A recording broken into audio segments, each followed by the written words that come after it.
Big boss season 7 ഏഴിന്റെ പണികളും മാരക ട്വിസ്റ്റുകളും ഒക്കെ ആയിട്ട് നല്ല അടിപൊളിയായിട്ട് മുന്നോട്ട് പോയിക്കൊണ്ടിരിക്കുകയല്ലേ. പക്ഷെ ഇപ്പോഴും അവിടെ സോൾവ് ആകാതെ ഒരു ഇഷ്യൂ നടക്കുന്നുണ്ട്. ലാസ്റ്റ് വീക്കില് ഒരു പേരിടൽ ചടങ്ങ് നടന്നിരുന്നു അല്ലെ. അന്ന് അക്ബർ രേണുവിനെ സെപ്റ്റിക് ടാങ്കെന്നും തിരിച്ച് രേണു അക്ബറിനെ വേട്ടപ്പട്ടിയെന്നും വിളിച്ചിട്ടുണ്ടായിരുന്നു. അന്ന് അക്ബർ അങ്ങനെ വിളിച്ചത് രേണുവിന് മാനസികമായിട്ട് ഒരുപാട് ബുദ്ധിമുട്ടുണ്ടാക്കിയിട്ടുണ്ടായിരുന്നു, വിഷമം ഉണ്ടാക്കിയിട്ടുണ്ടായിരുന്നു. ആ ഒരു സമയത്ത് ഒരുപാട് പേര് രേണുവിനെ സപ്പോർട്ട് ചെയ്യുകയും അക്ബറിനെ വിമർശിക്കുകയും ചെയ്തിട്ടുണ്ടായിരുന്നു. ആ വീക്കെൻഡ് എപ്പിസോഡിൽ ലാലേട്ടൻ വന്ന സമയത്ത് ഈ വിഷയം ചർച്ച ചെയ്യുകയും അതിനൊരു പണിഷ്മെന്റ് എന്നോണം അക്ബറിന് ഈ ഒരാഴ്ച സമയം കൊടുത്തിരിക്കുകയാണ് രേണുവിനെ കൊണ്ട് നല്ലത് പറയിപ്പിക്കാനായിട്ട്. ആ ഒരു സമയം തൊട്ടിട്ട് അക്ബർ വളരെ ആത്മാർത്ഥമായിട്ട് തന്നെ രേണുവിനെ സ്വാധീനിക്കാൻ പല രീതിയിൽ ശ്രമിക്കുന്നുണ്ട്. പാട്ട് പാടി കൊടുത്തിട്ടും ഫുഡ് കുക്ക് ചെയ്ത് കൊടുത്തിട്ടും നമ്മളെല്ലാവരും കണ്ടതാണ് ഹാർട്ട് ഷേപ്പിൽ ചപ്പാത്തി ഒക്കെ ഉണ്ടാക്കി കൊണ്ടു കൊടുക്കുന്നത് അല്ലെ. അങ്ങനെ പല രീതിയിൽ രേണുവിനെ സ്വാധീനിക്കാൻ ശ്രമിക്കുന്നുണ്ട്. പക്ഷേ രേണു ഒരു തരത്തിലും അടുക്കാൻ തയ്യാറല്ല. ഇവിടെ നമ്മൾ മനസ്സിലാക്കേണ്ടുന്ന ഒരു കാര്യം, ആ ഒരു പേര് വിളിച്ച് കുറച്ച് സമയം കഴിഞ്ഞപ്പോൾ തന്നെ അക്ബറിന് തന്റെ തെറ്റ് മനസ്സിലാവുകയും ആൾ അതിന്റെ പേരിൽ രേണുവിനോട് സോറി ചോദിക്കുകയും ചെയ്തിട്ടുണ്ടായിരുന്നു.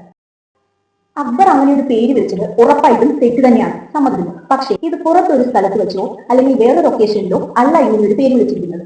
ഇത് ബിഗ് ബോസ് ഹൗസ് ആണ്. ഇവിടെ ഇങ്ങനെയാണ്, ഇവിടെ മൈൻഡ് ഗെയിമാണ് നടക്കുന്നത്. ഒരാളെ എങ്ങനെയൊക്കെ തളർത്താം എന്നുള്ളത് മാത്രം ചിന്തിച്ചാണ് അവിടെ ഗെയിമൊക്കെ കൊണ്ടിരിക്കുന്നത്. ഇമോഷണലി ചിന്തിച്ചു കഴിഞ്ഞാൽ നമുക്ക് അവിടെ ഒന്നും ചെയ്യാൻ കഴിയില്ല.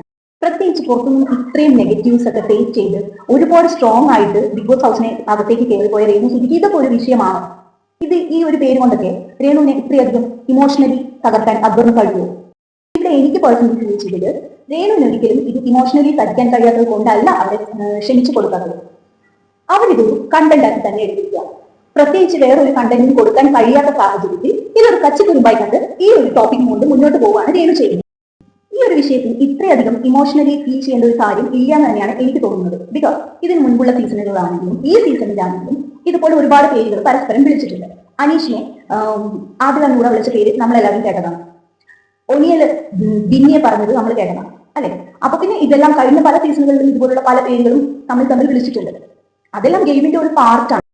ബിഗ് ബോസിലേക്ക് ആരും പോകുന്നത് ഒരിക്കലും നല്ല മനുഷ്യനാണെന്ന് തെളിയിക്കാനോ അല്ലെങ്കിൽ ഏറ്റവും നല്ല നന്മ നടത്തിനുള്ള അവാർഡ് വാങ്ങിക്കാനോ അല്ല, മറ്റുള്ളവരെ തകർത്ത് ഏറ്റവും നല്ല രീതിയിൽ സർവൈവ് ചെയ്യാൻ വേണ്ടി. പക്ഷെ ഈ ഒരു അവസരം നല്ല രീതിയിൽ യൂട്ടിലൈസ് ചെയ്യാൻ ഒരുപാട് ഓപ്ഷൻസ് ഉണ്ടായിരുന്നു കേട്ടോ. അക്ബറിനെ കൊണ്ട് കോംപ്രമൈസ് ചെയ്യിപ്പിക്കാൻ വേണ്ടി പല രീതിയിലുള്ള ടാസ്കുകൾ ചെയ്യിപ്പിക്കാമായിരുന്നു. വളരെ ഓഡിയൻസിനെ എന്റർടൈനിങ് ചെയ്യുന്ന രീതിയിൽ പല പല കാര്യങ്ങൾ ചെയ്യിപ്പിക്കാമായിരുന്നു അല്ലെ. പക്ഷെ അതൊന്നും ചെയ്യാതെ ഒരു ഇമോഷണൽ ഡ്രാമ എന്ന് തന്നെ പറയുന്നത്, അതാണ് അവിടെ ചെയ്തുകൊണ്ടിരിക്കുന്നത്.